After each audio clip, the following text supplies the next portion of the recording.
नमस्कार, मैं हूँ प्रतिभा चंद्रन और आज हमारे नवभारत के स्टूडियो में कुछ विशेष मेहमान मौजूद है। 12/12 इस फिल्म के बारे में आपने सुना होगा।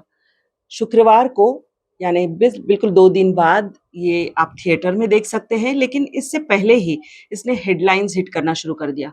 वजह ये थी कि पिफ में जो अवार्ड्स मिले, अवार्ड्स इनको जो मिले हैं हम इन्हीं से सुनेंगे। गौरव है मेरे साथ जिन्होंने ये फिल्म लिखी भी है, निर्देशित भी की है। सनी है जो कि डीओपी यानी मेन सिनेमेटोग्राफर है इस फिल्म के, और भूमिका जो इसमें एक महत्वपूर्ण किरदार निभा रही है।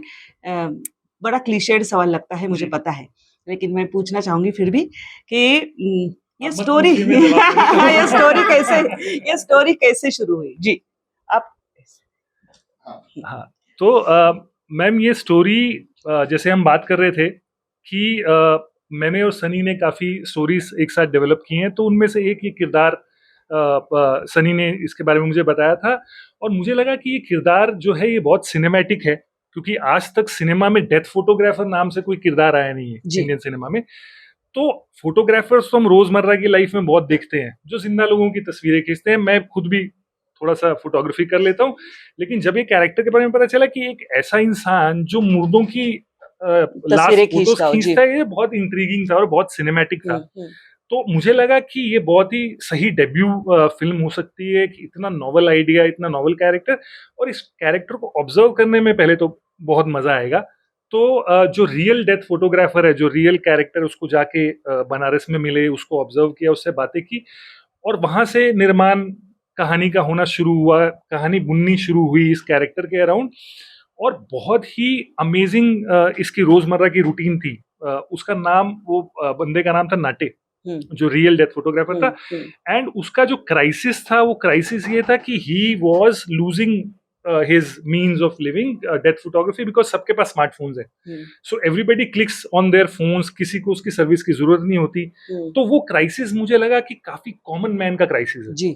You know, everybody is facing some the livelihood आज की डेट में कमा पाना, and this advent of modernity which is pushing the tradition back so much that we are losing track of time and what we stand for.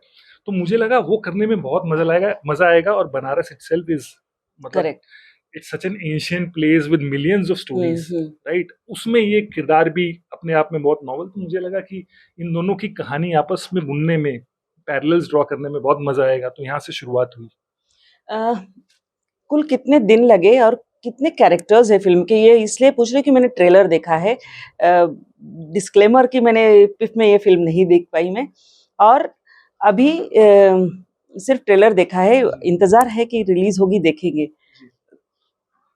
तो कितने दिन लगे और कितने कैरेक्टर्स, कितने किरदार?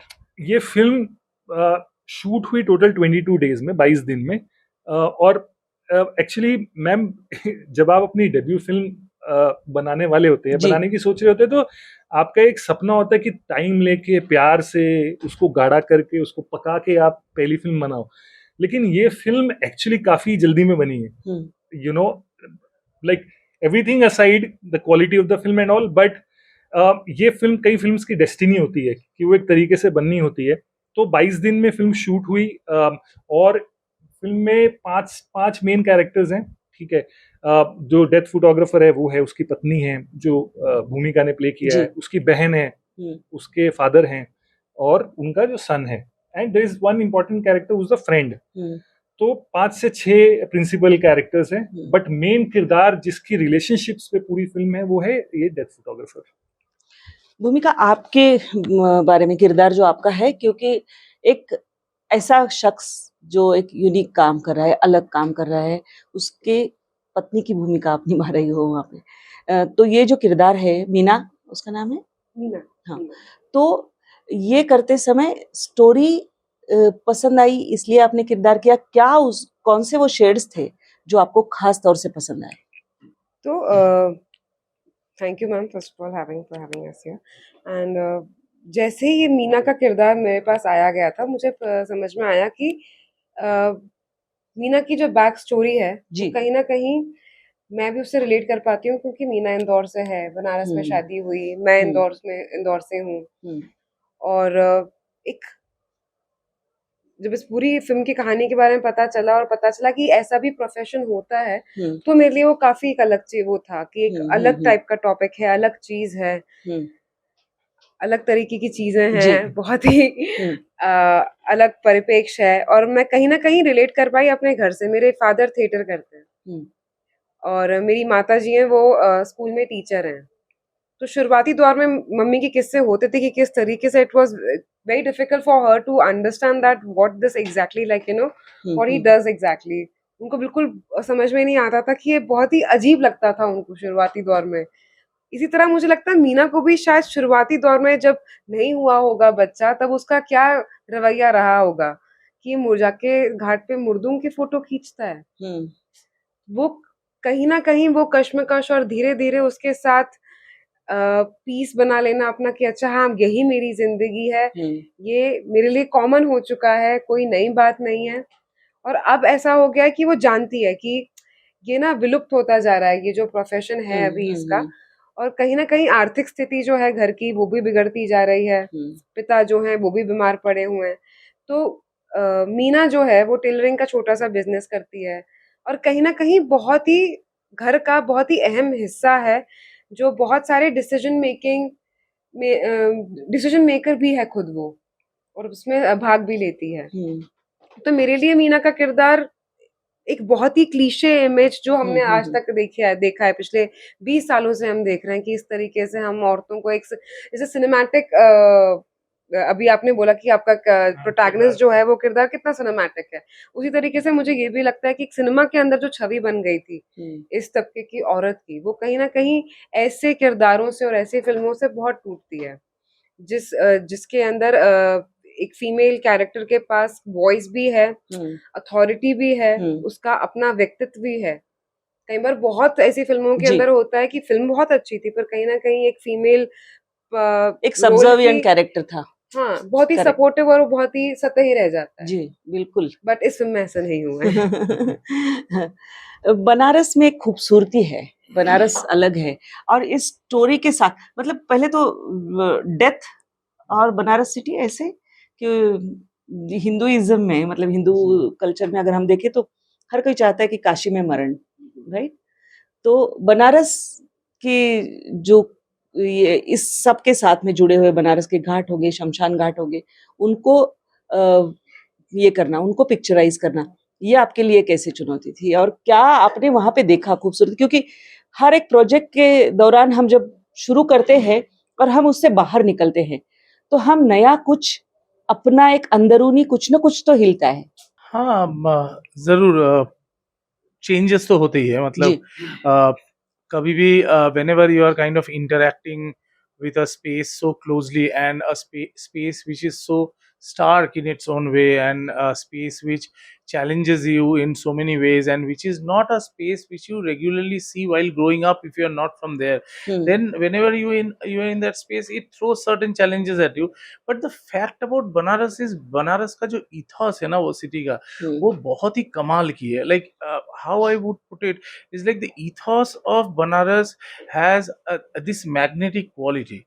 You know, whether it's the air around the Ganga river, or it is the food in the gullies, or it is the geography of the space, you know, or is it is and all above all of this, the people of Banaras.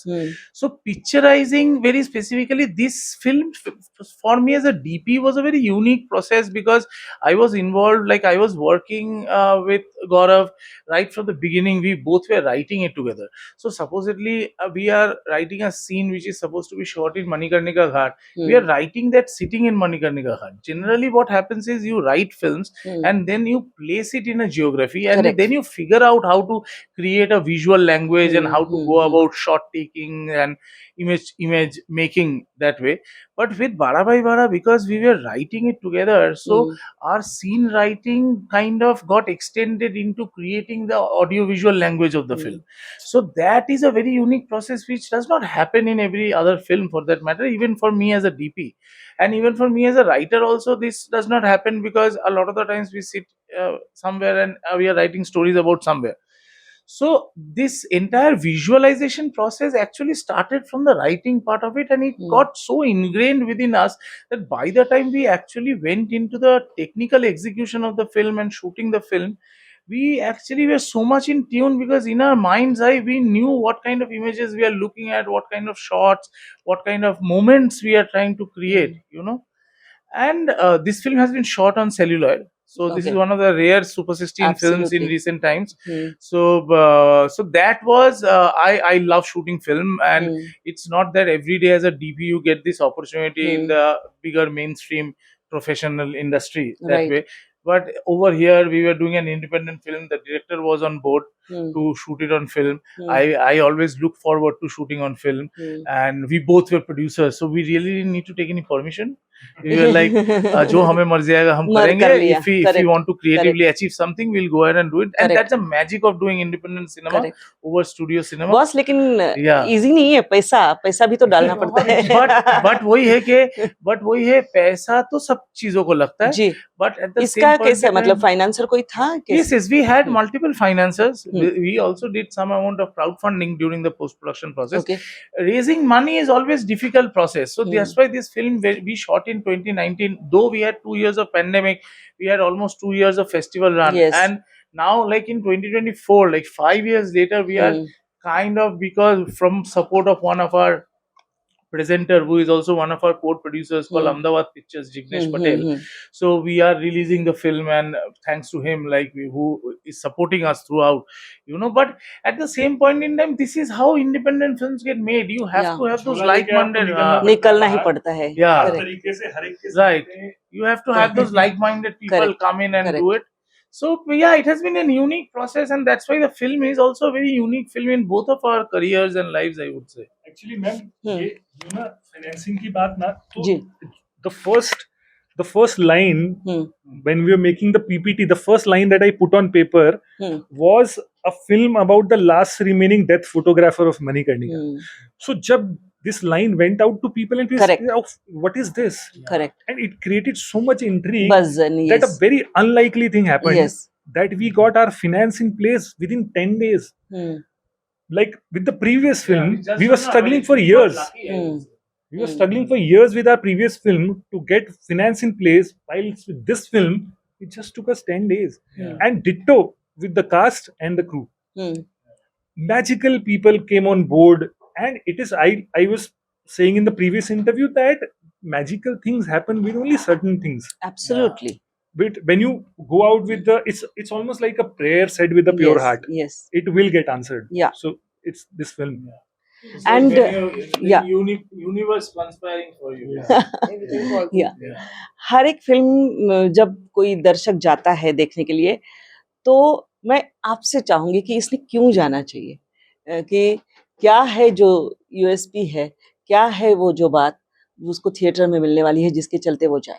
पहली बात, एक ऐसा बनारस देखने को मिलेगा जो आज तक शायद कभी किसी ने देखा नहीं है. अगर देखा है तो मिस कर दिया है, हम्म. क्योंकि ये बात हमने खुद जो बनारस से हैं उनसे सुनी है. They came up to us and they were like, you have got such detail, like so like detailed nuances of from the film कि मैं जो बचपन में करता था वो मुझे याद आ गया.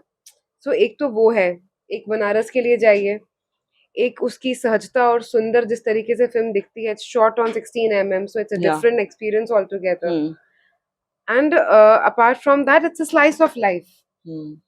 हम बात जरूर मौत की कर रहे हैं, हम बात जरूर अंतिम संस्कार दिखा रहे हैं, किसी की लास्ट रिचुअल्स जो हो रही हैं वो दिखा रहे हैं, बट कहीं ना कहीं इन जिंदगी सबको दिखा रहे एक किसी की. जिंदगी जी. है कि ये हम्म. एक अटल सत्य है और इसे भी सेलिब्रेट करना जरूरी है. And actually, ji. in adding to what Bhumi is saying, two Hmm. very important points why people should watch the film. One, the character of a death photographer. Yes. This is the first time this is coming on an Indian story. Hmm. And anyways, photographer as a protagonist is a very limited space in all the Indian films which we have seen, and not only Hindi. So death photographer itself is such a unique character, and also the Banaras which you see, even the Mhm. romantic quality of it and the visual quality, all is there. Mm, But we were shooting at a time when Banaras was going through a transition, mm, and this transition is real. And the 5,000-year-old ancient city, the way it existed, does Mm. not exist similarly right now Mm. today. Now I do not know whether it happened for good or whether it happened for not good. I'm Mm. not here to talk on that.